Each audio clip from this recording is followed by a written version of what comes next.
Halo, assalamualaikum warahmatullahi wabarakatuh. Selamat Hari Raya Idul Adha buat kaum muslimin dan kaum muslimat yang ada di Indonesia khususnya dan dunia pada umumnya. Di sini kita lagi suasana kurban nih. Banyak ceramah dan kajian-kajian tentang kurban yang tiap tahun tuh selalu diulang. Dan kadang tuh telinga orang-orang yang otaknya agak liar gitu, kadang aduh gitu. Itu kan diulang terus tiap tahun gitu, kok kenapa sih gitu, nggak ada bedanya, kenapa bosen jadinya gitu.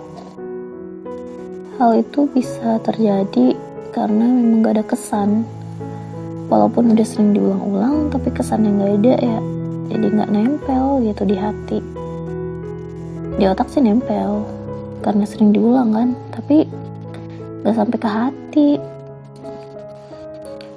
Terus gimana ya biar suasana kurban ini sampai gitu ke hati? Ya itu biasanya orang-orang yang spiritualnya tinggi bilang harus begini nih gitu. Tapi masih aja gitu. Kadang ya orang-orang yang pikirannya bebas tuh masih ngerasa gimana sih gitu. Kok solusinya nggak menyelesaikan masalah gitu, malah kadang menimbulkan masalah lain gitu. Jadi kadang keyakinan tuh kurang gitu.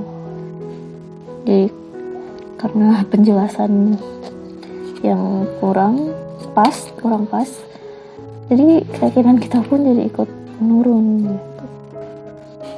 Nah, susah sih kalau misalnya buat langsung ke hati itu susah. Butuh jurus yang jitu banget ya. Tapi sini kita ngobrol-ngobrol aja sedikit tentang pengorbanan. Pengorbanan itu kalau di Kamus Besar Bahasa Indonesia nih, itu tuh merupakan kata nomina. Kata nomina itu kata benda. Kata dasarnya korban. Artinya itu adalah sebuah cara, sebuah proses, sebuah perbuatan mengorbankan. Jadi kata benda berarti korban ini bukan merupakan tindakan, pengorbanan ini bukan merupakan tindakan, melainkan benda. Nah, sebelum bahas tentang itu, kita mundur sedikit tentang esensi pengorbanan. Jadi hidup ini kan penuh dengan ujian gitu. Terus juga gak ada yang instan dalam hidup ini. Mie instan pun harus diolah. Gak bisa kan mie instan tiba-tiba dari kita beli di warung gitu langsung jadi mie. Gimana sih? Pokoknya mie instan kan harus diolah dulu, dimasak dulu, terus ditirisin dulu. Kalau mie goreng kan mie goreng direbus dulu terus baru ditirisin, nggak digoreng lagi langsung disantap. Ada sih yang digoreng lagi ya, tapi ribet. Pokoknya mie instan sendiri pun tuh harus diolah gitu. Semua yang ada di hidup ini ada prosesnya, semua ada caranya gitu, tidak sembarangan. Jadi ada yang harus dikorbankan. Kayak misal bikin mie instan, kita mengorbankan gas yang kita beli, mengorbankan tenaga dari tangan kita buat ngaduk-ngaduk mie mungkin, atau buat ngidupin kompor. Jadi ada yang harus dikorbankan untuk sesuatu gitu kan. Baik itu korban harta, jasa, pikiran, perasaan, atau pengorbanan lainnya.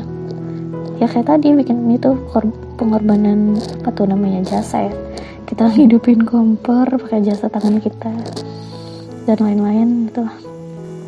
Terus juga tentang kebetulan nih, tadi instan, terus yang kedua kebetulan. Nggak ada yang kebetulan tuh, nggak ada, semuanya diatur, semuanya itu ada prosesnya. Pernah gak sih ngitung butir nasi yang kita makan gitu, dari mana tuh datangnya nasi?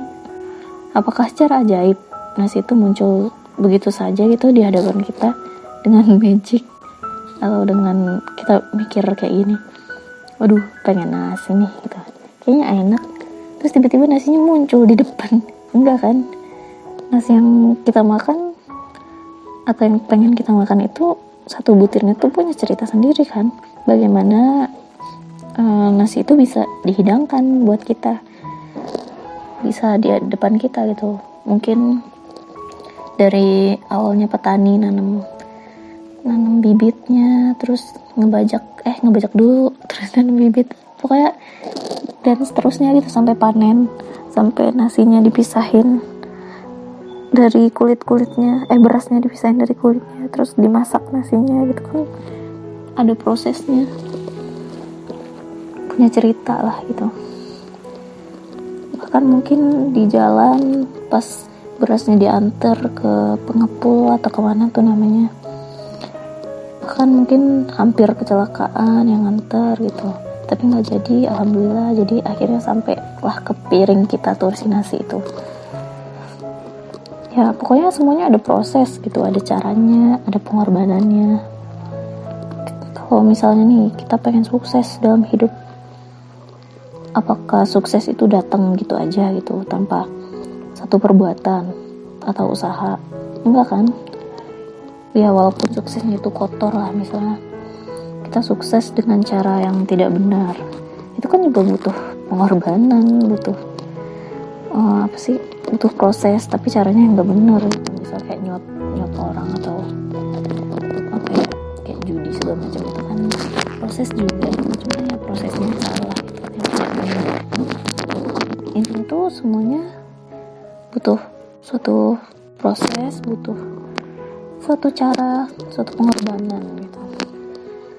Orang yang berusaha atau bahasa Arabnya berikhtiar, punya pengorbanan, punya suatu prosesnya sendiri. Dan orang yang berusaha atau berikhtiar, bisa dia mau keluar dari zona nyaman mereka, karena zona nyaman itu merupakan titik kita berdiam dan merasa aman.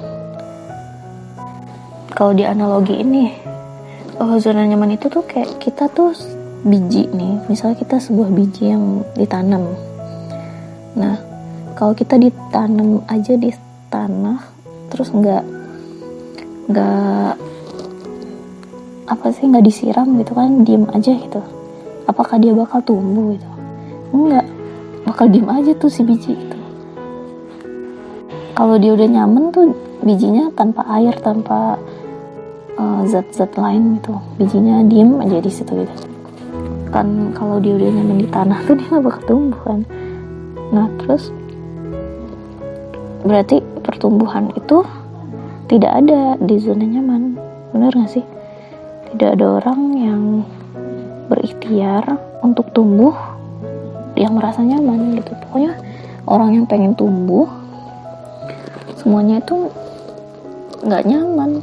Kalau dia pengen terus tumbuh menjadi lebih baik lagi, ya nggak ada yang nyaman. Nah terus juga ibadah.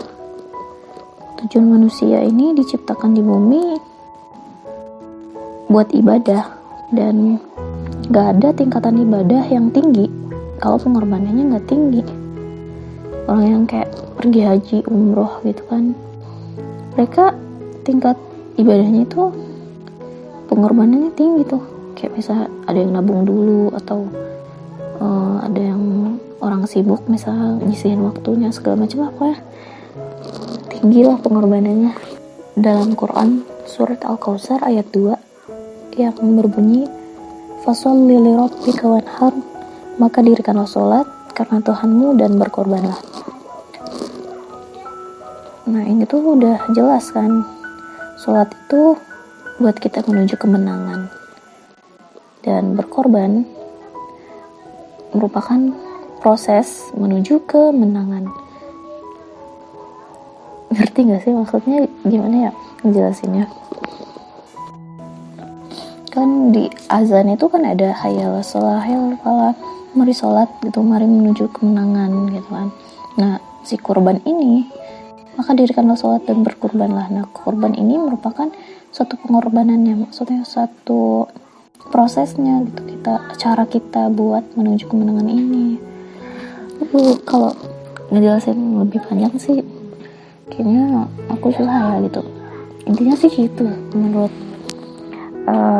logika aja.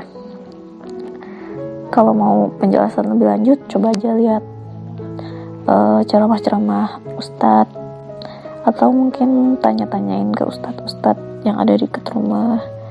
Maksudnya tuh hubungan antara sholat dan berkurban itu kayak gimana sih sebenarnya gitu, biar lebih jelasnya. Tapi intinya sih kayak gitu. Kita sholat buat apa ya namanya, buat langkah awal menuju kemenangan. Dan kurban ini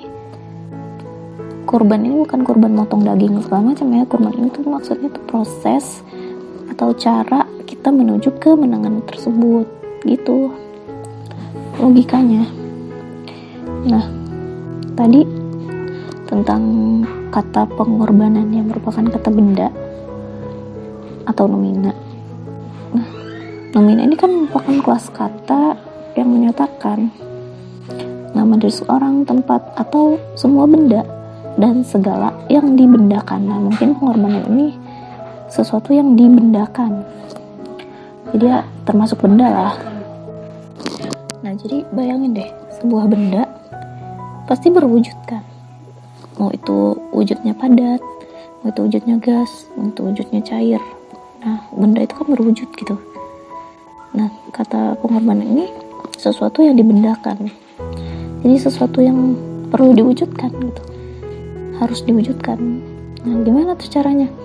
Ya cara mewujudkan pengorbanan seperti yang dijelasin tadi, keluar dari zona nyaman, karena nggak ada sesuatu yang tumbuh di zona nyaman itu gitu. Tidak ada suatu orang yang berusaha untuk tumbuh yang merasa nyaman. Semua yang berusaha untuk tumbuh itu tidak merasa nyaman, jadi dia keluar dari zona nyamannya gitu. Dan intinya kualitas kita tergantung pada seberapa sering kita melakukan pengorbanan itu. Tentang pembahasan pengorbanan kali ini cukup sampai di sini dulu. Nanti kalau ada cerita-cerita lain bisalah di-sharing di podcast selanjutnya. Dan untuk teman-teman yang mau nambahin, boleh komen di bawah. Dan jangan lupa subscribe, like, juga share kalau misalnya podcast ini bermanfaat, cerita-cerita ini bermanfaat. Terima kasih buat teman-teman yang sudah menonton, dan sampai jumpa.